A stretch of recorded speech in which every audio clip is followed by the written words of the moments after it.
Yo, what's going on, guys? It's Andre back with another episode of Packed In Action Figure Reviews. And today we're going to be doing something a little bit different. We're actually going to be doing a customizing / kit bash video.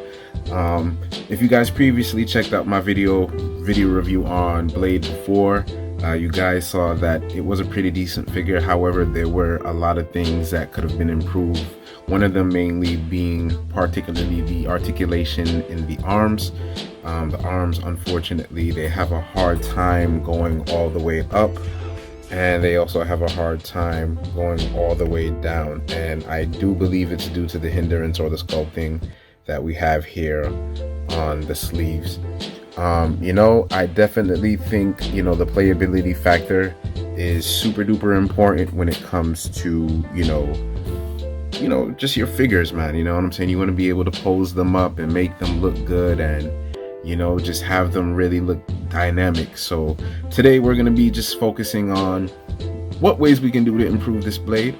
Over here to the right, we're going to take different elements from, the Wesley Snipes blade and as well as from the previous Marvel Legends blade, and we're going to see what we can kind of put together. All right, so starting off, let's revisit the past.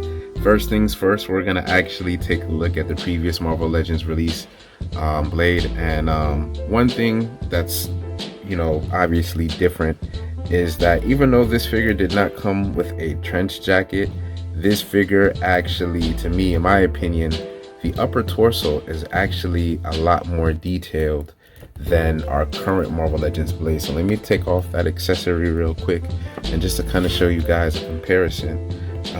Here we see that I already kind of started customizing on mine, so forgive me that it popped out like that, but I'm going to show you guys how to do that too. But this one here, it has no paint, matter of fact, because I cracked it off already, I might as well just show you guys. So this chest piece here, you know what I'm saying? This chest piece plate just looks very dull. You know what I'm saying? This piece here definitely looks a lot more better.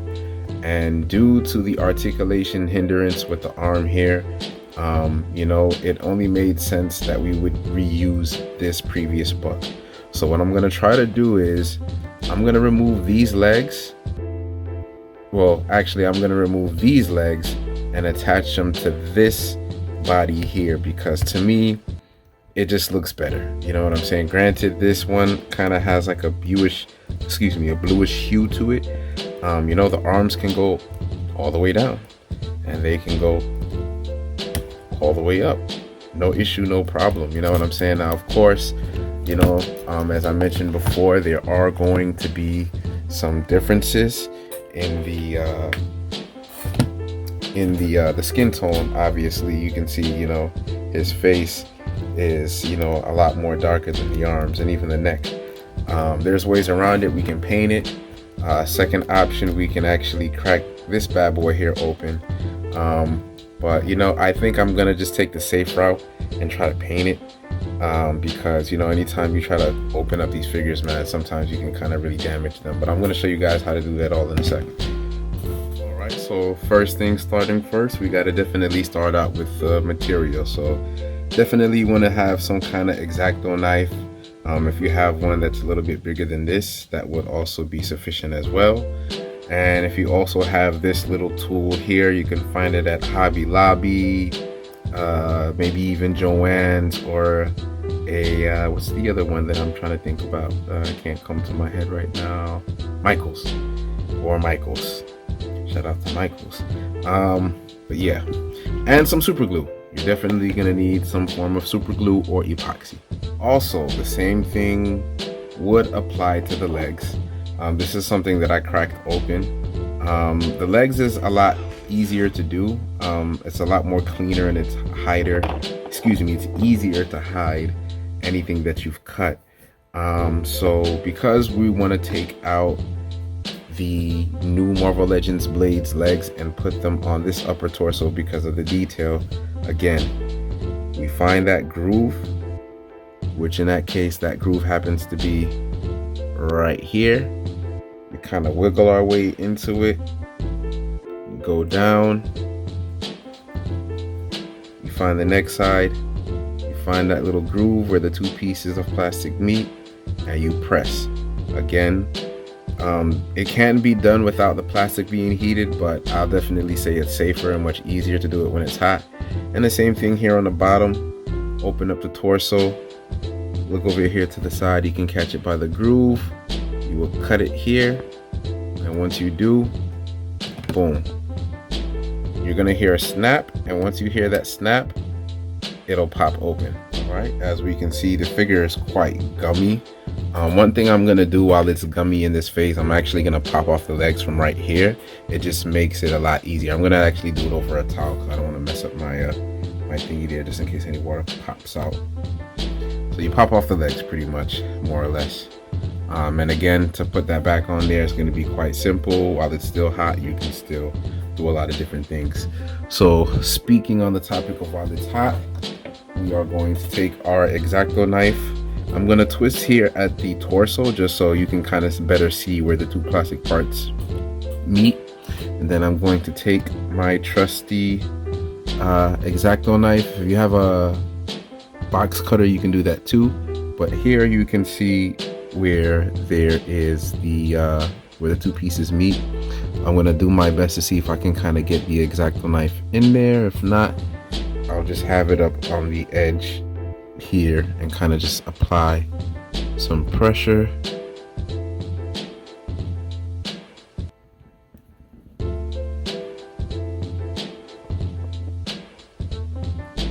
And I kind of just wiggle back and forth until I feel like I've made some progress. And as you can see, it's already kind of starting to budge. You know what I'm saying? I think we might be able to go through it.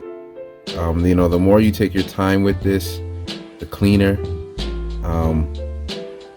So, you know, if you want a more polished look, you can get it. So as you heard, it just popped. That one side just came off. We're doing really good. And we do the same size to the other parts. We get it in that wedge right there. And we just go down.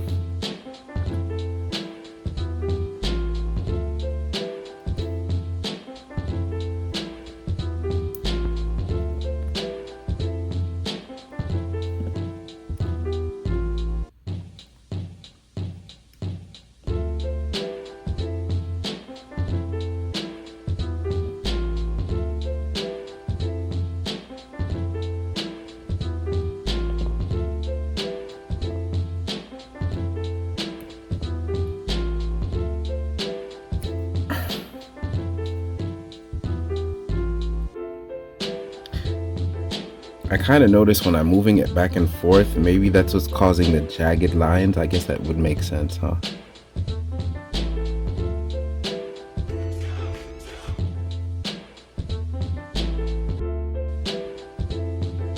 As he proceeds to still do the same thing. But that can be fixed. So we get one side. And on there, you're going to see that other side.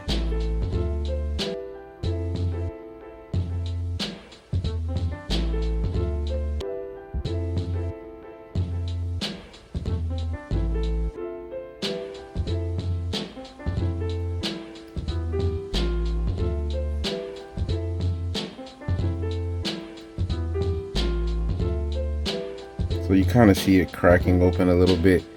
And again, you guys are gonna literally hear it crack. I think I just need to get a little bit more in there.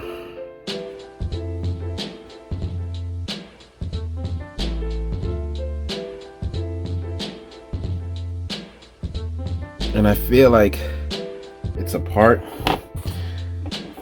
So you can see on each side, it's kind of cut. You're gonna take this little instrument here now and you're gonna stick it in. So on this side, you're gonna start with the bottom only because it looks like to be the most open. You're gonna find a way to stick that bad boy in there.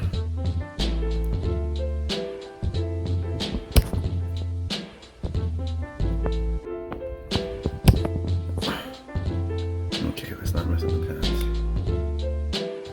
And once we got it popped off, you know, here you have Blade's legs. That's how it looks like when it's open.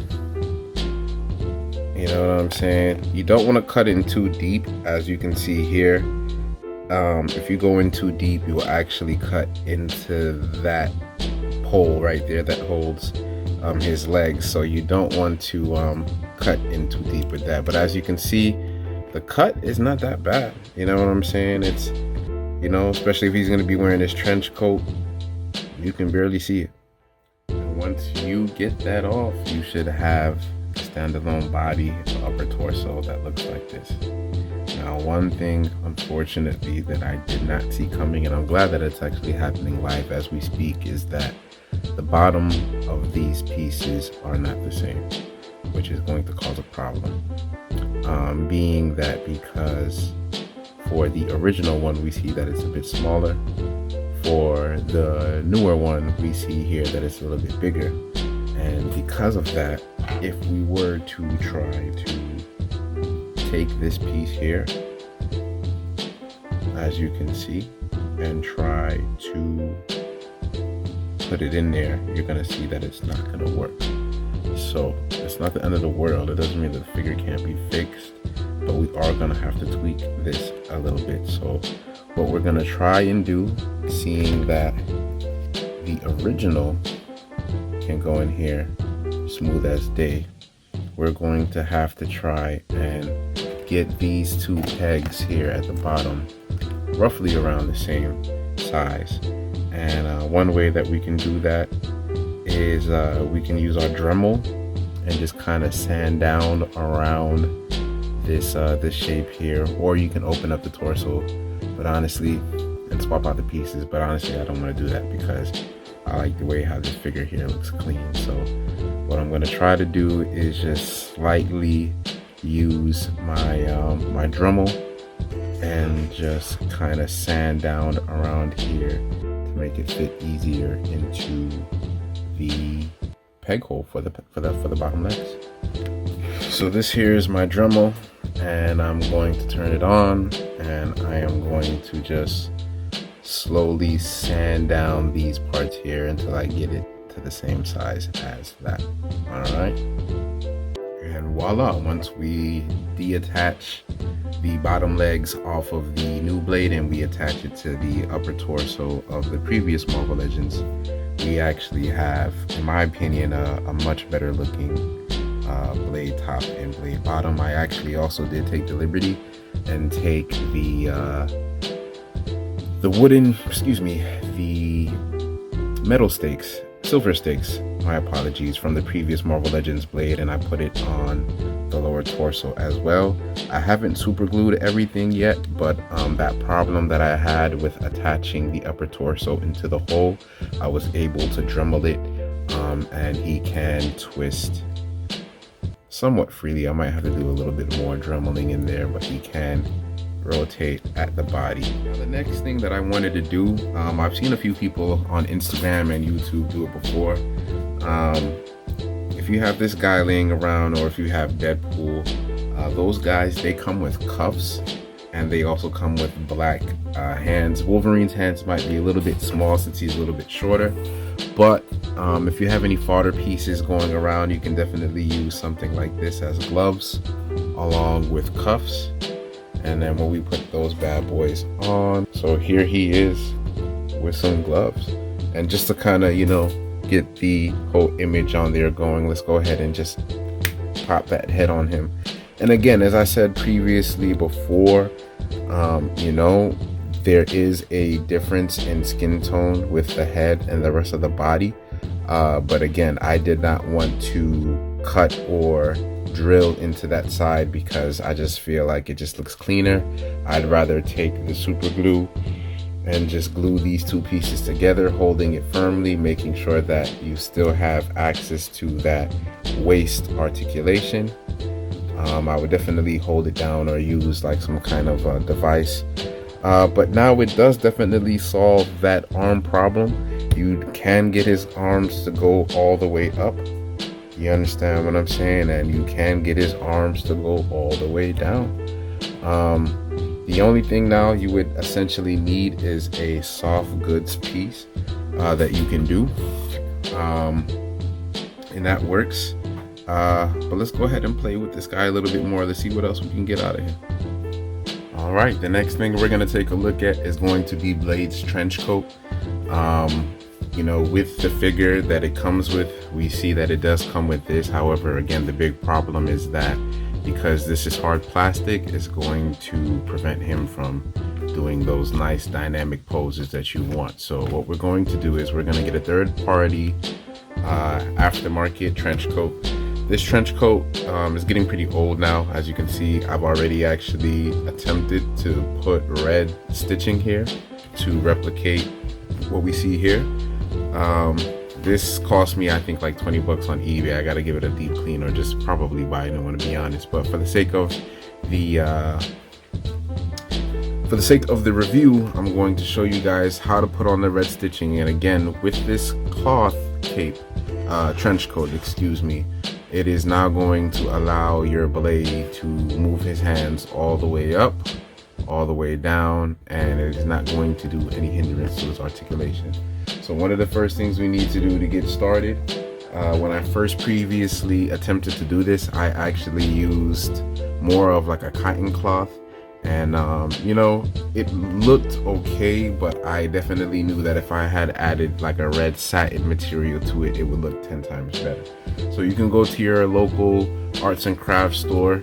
Here in South Florida, we have Hobby Lobby, and we also do have Michael's. So here I have some costume silk that you can get. So what we're going to do is, in order for us to get the measurements correct as far as how you want the satin placed inside of the trench coat, you're actually gonna have to do some measurements. So an easy way to kind of do this is I would just take my ruler, and with my ruler I would measure from one side all the way down to the next side, and I would say that's about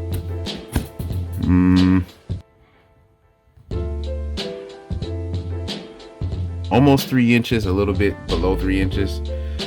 So pretty much what you would do is you would just take like a piece of paper or something, and you kind of trace over like the shape.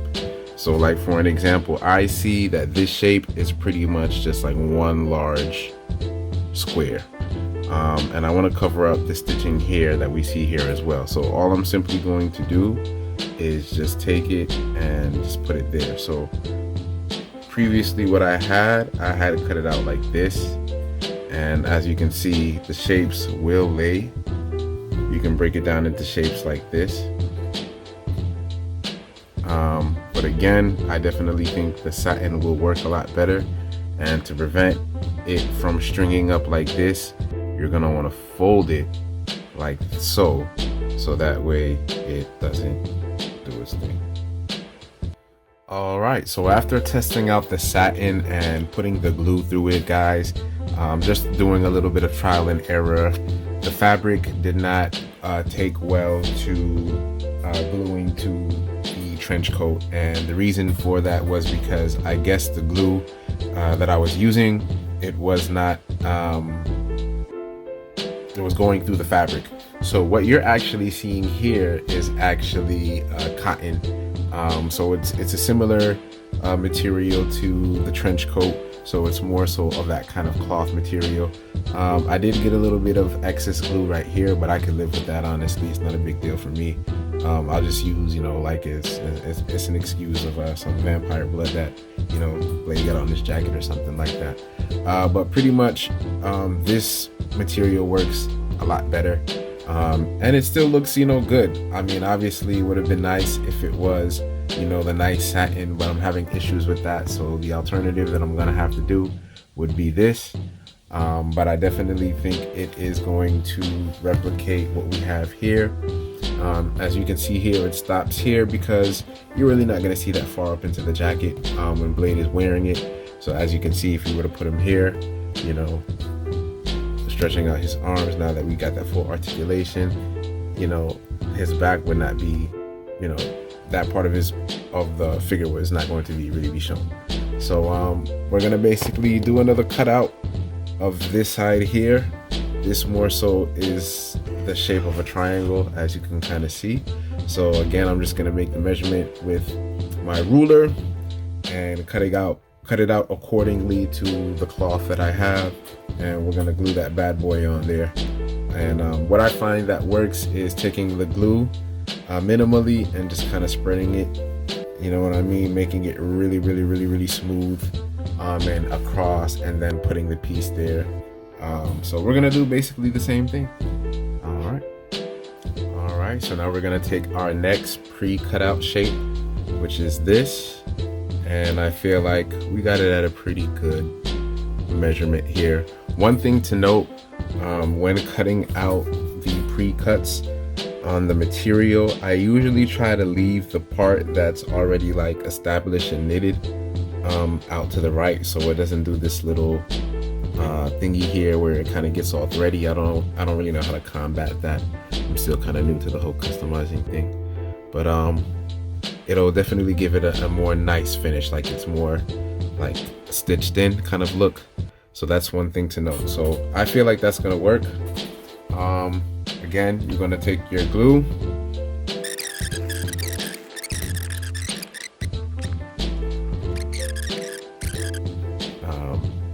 yeah,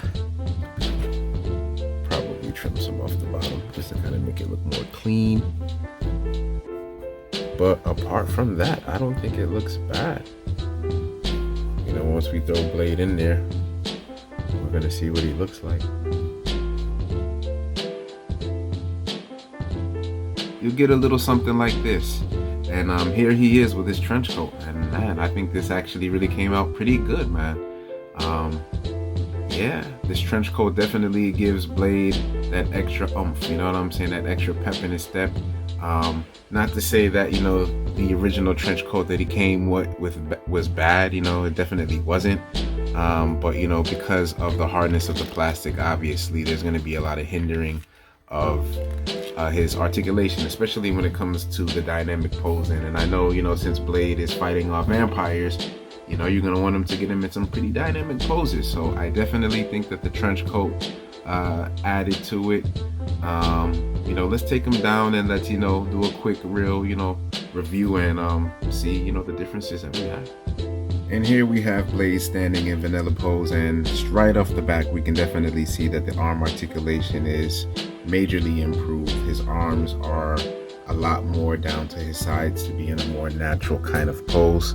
That's definitely going to be one of the benefits of having the previous Marvel Legends upper torso in that trench coat. So his arms do go down. His arms will go all the way up to his sides as such. Again, a major improvement in articulation. You know, there shouldn't be any reason why such a beloved character as Blade should not get the love that he deserves. So it's nice to see that, you know, if you have a little bit of will, you will be able to accomplish the things that you desire and that you choose to do. Taking a look at the back of the figure, we see that due to the sheath, as mentioned previously before, we do have a makeshift sheath here. Looking at the previous one that we have, we do see that it did have this sheath that came with it. Not a bad looking sheath, but again, we want to get rid of the hard plastic. We'd rather go with the soft goods. I just did a little makeshift sheath here. It was a little inspiration from the Blade 2 film.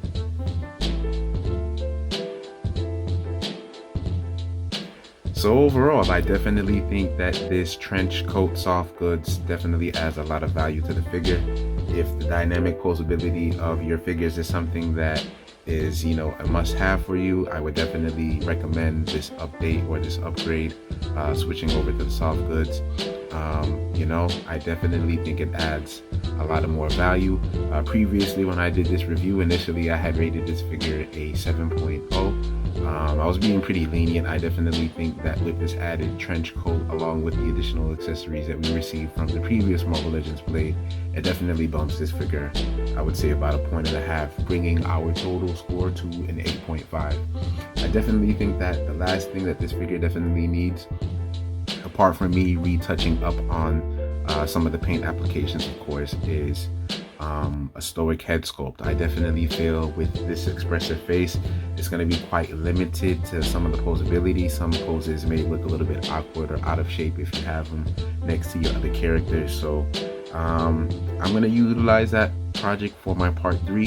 I'm going to show you guys how we can get us a stoic blade head utilizing the previous Marvel Legends blade bald head sculpt. So with that being said, guys, thank you for checking out my channel, Packed in Action Figure Reviews, where we give you that action that's packed in. And thank you for watching. Subscribe, like, comment, you know, all that good stuff. And check out my channel, check out some more videos, guys. Stay blessed. Have a good one.